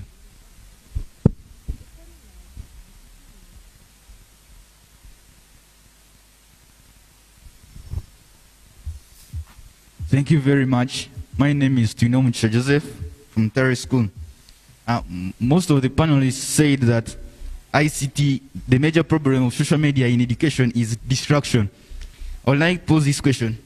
If social media can distract students away from education, why can't we harness it so that it can attract these learners towards education? Because I think the major reason why it distracts learners away from education is because it is interactive. So if we harness that interactivity and put it into education, it can also attract learners towards education. So that's not a problem, that's not a hindrance. It's an advantage that we need to harness. Thank you.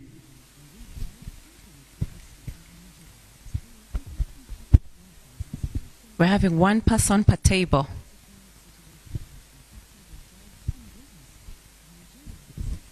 Thank you very much. The protocol observed. My name is Aronda Angela from Nyamtanga Secondary School. I want to go to the first speaker, that you are so much into the internet, not the social media. Much so as the internet is so much in social media, but you had to, the topic was about the social media was about the theme was about social media. But for you, the things you said, they are much about into the internet. Thank you. And also, one of the negative impacts, the one you missed, there was disruption of the sleep patterns. As you know, the schools provide limited sleep, and the student has to have an adequate sleep. You find a student who has a smartphone, after prep, you have to use the phone. You are so much into the phone instead of to sleep, so that you can relax your mind. Thank you.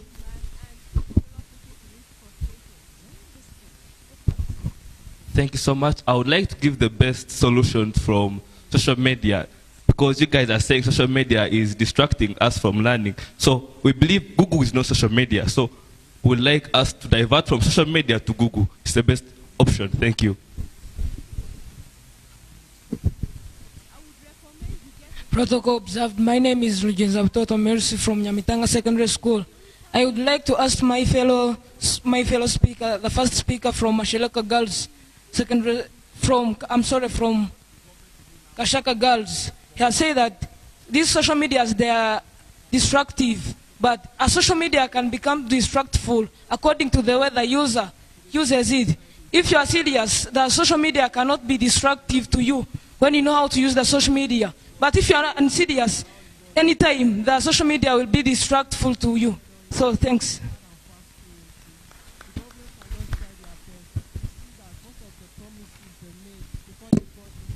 Thank you very much. I'm Wycliffe from St. Kagwa Bushanya, and I've heard from the boy, was it Nyamitanga Secondary School? I heard of you comparing social media. Actually, you gave a positive impact, and you said socialization was a positive impact on social media on academic performance. I want to see you stress that point because I've really not understood it. And for the rest of the discussions, if you can really help us and explain, like you have given us impacts, positive and negative. It's good we have identified those positive impacts, like positive impacts. If you can really give us solutions and way forward, I think that is when we can record a discussion being positive, like solutions and way forward. Thank you so much. Me, I want to talk about the negative impact. You talked about the distraction, but inside the distraction, what is that thing that is distracting you? We left out the point of moral decay. This is the most thing that is eating us up among the youth. Yeah, we have been exposed to sexual immorality because when we are free to use this internet or social media, you meet people who initiate you into sexual immorality, you meet drugs, and there you are exposed, and then you start the habit of drug abuse. So if we leave out such a point, or if we are supporting ICTs, and we are saying we should use social media in education or in academics, what shall we gain by the end of the day?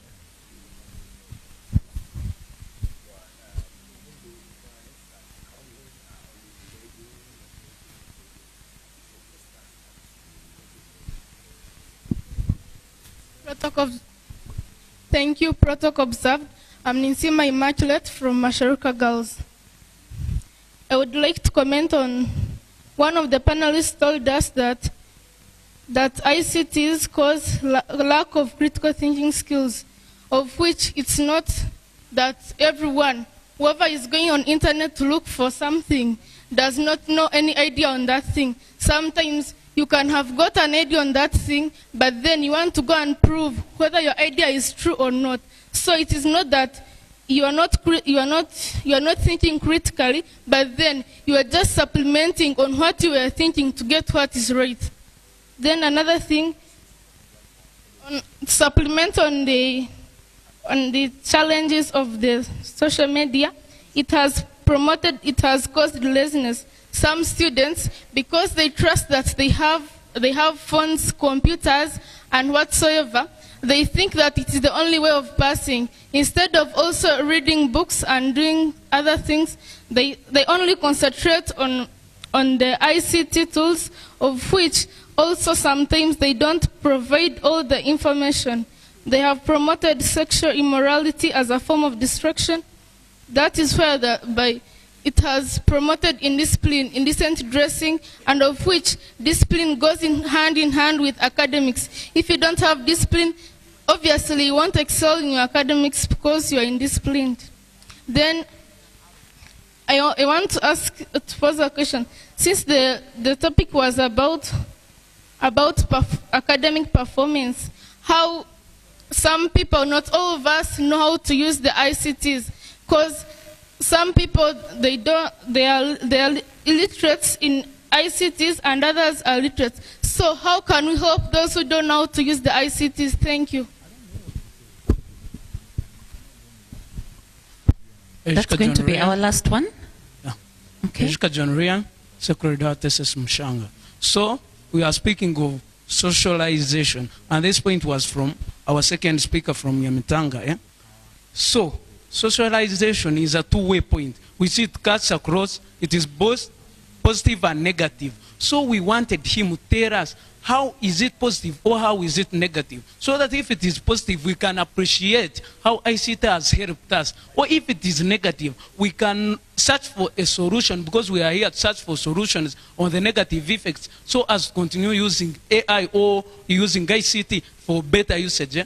So that means he had to tell us if it is negative, and then we search for the solutions. But he told us socialization, people will be social, and that didn't mean anything. So you should have explained for us it is either negative, because we have seen it negative in ways like when you go on WhatsApp, you are going to find a lot of groups. Negative groups like thugs groups, groups like dating groups, okay, like such groups. And then going to another hand, we are going to find debating groups, educative groups, school groups, club groups that are going to develop someone. So that means you should have told us it's either negative or positive. Then otherwise the presentations were very okay, and I think it was a nice one, and we are going to become better if we continue like this. Ajuka John Ria, thank you. Thank you very much to my audience. Can I just ask you to clap for yourselves? It's amazing the ideas that are coming from the audience. And I need to point out something. The people on the panels are not experts. They're also students like you. So they share their thoughts, and then you have to identify what they're saying, what have they missed, and that is where we have the discussions after the panel. So as you interact with the panel, know that there are also students like you.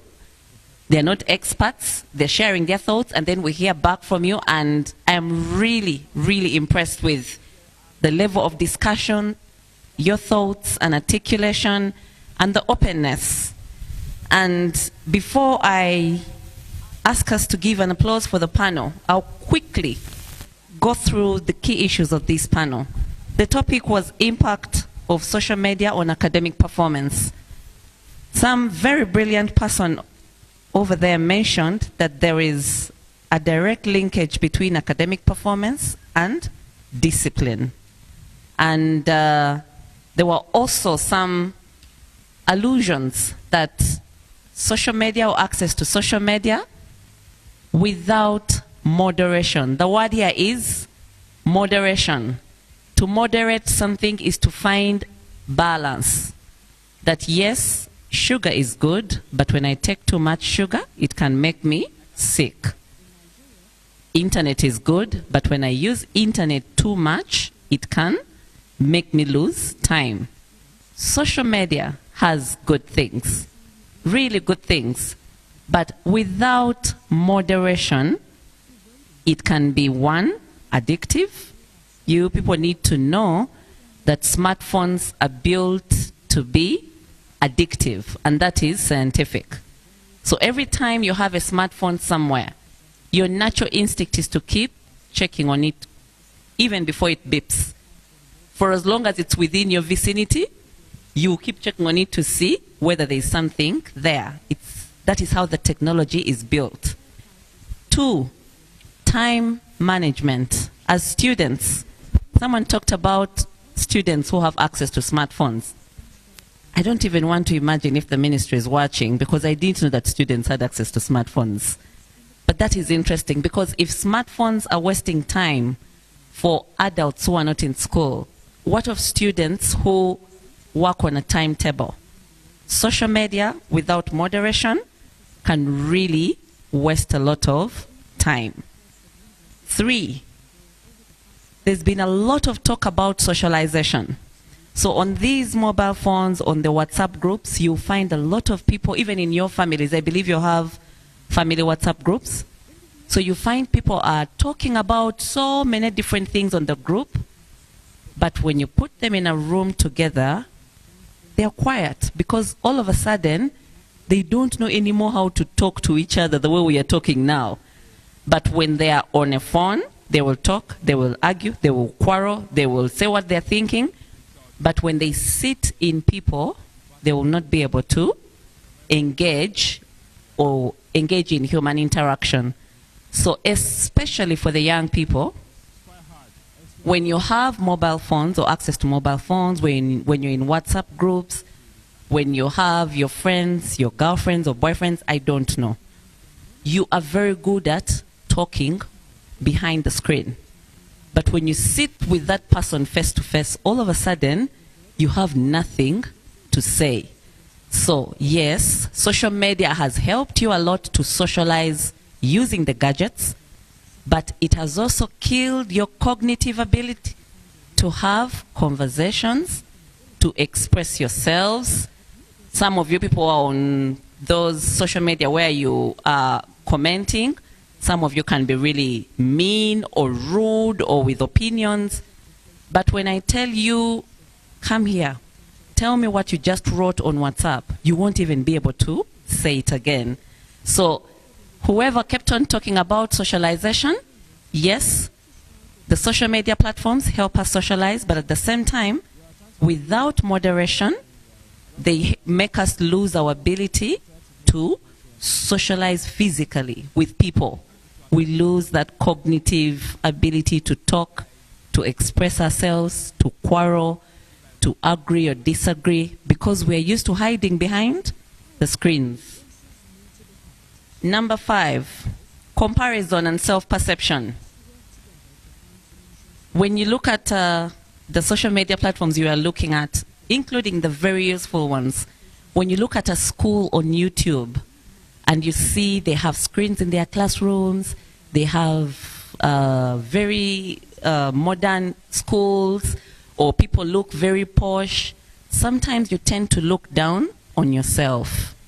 Okay? So whereas social media allows us to see the world around us, sometimes in seeing the world around us, we stop to appreciate the world we are in. We start thinking of our world as a disadvantage. So yes, it allows us to see better learning ways on YouTube, to see other people all around the world. But as we see other people around the world, are we losing sight of what is good about our own country, ourselves? When you look at pictures of women with very long hair, with makeup, do you now start looking at yourself in the mirror and thinking, maybe I'm not so beautiful or handsome? Now, that is moderation. That it has good things, but without moderation, they can become negative. Lastly, bullying. I didn't hear anyone talking about bullying. A lot of people are very mean behind the screen. But when you get those mean people behind the screen and you talk to them, they're actually not mean. They're just hiding behind the advantage of, I can't see your eyes. Because there are things you can tell me face to face, and there are things you can't tell me face to face. So, in my summary of all the things which have, by the way, come from the different conversations you have given, we have seen that yes, social media is good, but without moderation. The word is moderation. It can have a negative impact on our academic performance. Is that a fair summary? And the conversations are going to continue, but join me in thanking the panel and yourselves for a wonderful conversation. I hope the DJ is ready this time to give us a good song to escort our panelists off the stage as we welcome the next panel. You're going to give me a few minutes to consult the program moderators to see how we can catch up on time, because we are running a bit late. But our panelists, thank you very much, and the audience, you've been wonderful. Oh, you guys have stretched. No, you're young people. You're young people. You can give me 15 more minutes for the next panel. What we are going to do, we had 2 different panels, but because they are related in terms of the topic, I'm going to have all the panelists for the next 2 panels together. And their work is going to not repeat each other. So you have to listen to what the person is talking about so that you don't repeat each other, so that we redeem time. But also, that is a good quality in a learner. You have to be able to listen to what someone is saying. So our next 2 panels, one is talking about opportunities and challenges of using ICTs. I know that we have talked a little bit about it in the first 2 panels, but now we're going to have an opportunity to look at only the opportunities and challenges of using ICTs. Okay? The other panel is the role of ICTs in building educational gaps. For context, I would have wanted to understand what your perception of educational gaps is, or bridging educational gaps, because that helps us follow the conversation well. But in the interest of time, I will just give you a small hint. One of the questions that we got after the social media panel was talking about digital literacy. So some people have smartphones, have computers, have laptops, they have technology, electricity, and all these things in their schools. But there are other people who will not have access to the same things, but are also learning the same. So you see that the schools have gaps, that you have one school that has computer labs, science labs, mobile phones, tablets, but then you have another school somewhere in a rural area that doesn't even have electricity. But these students are all going to sit the same. Have you understood educational gaps? So what we are asking is, how can ICTs help us to extend the learning experience of the other students we've talked about in rural areas, so that it looks similar to the one of the students like the ones who are sitting before me today. And with that, join me to welcome Amwine Treasure from Maryhill High School. Treasure, please join me on the stage. I'm going to have Anyine Anne from Sacred Heart Secondary School. We have a good representation of the ladies this time. We are going to have Ainom Gisha, Beth Mas. Today I have learned 3 new names, but please applaud Beth Mas.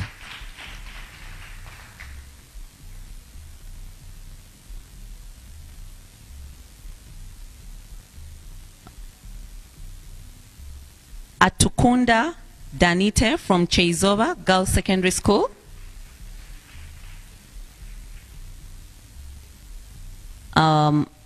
Atamba Alan from St. Kagwa High School.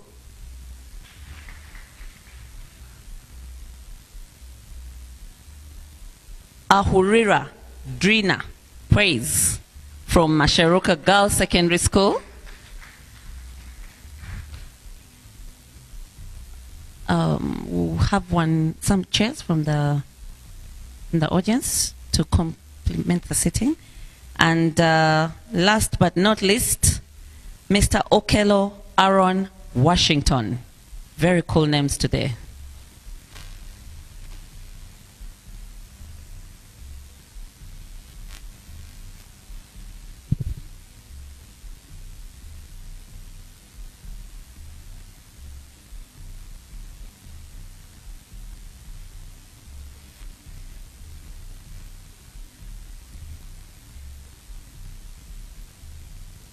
So, this time the panel is bigger, but the topics we are talking about are related in a way.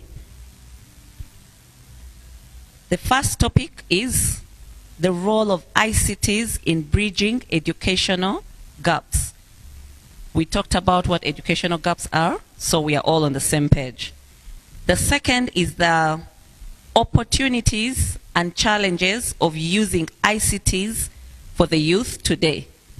So I don't know how you're seated. Do I have the panelists from, for example, opportunities and challenges for using ICTs for the youth today?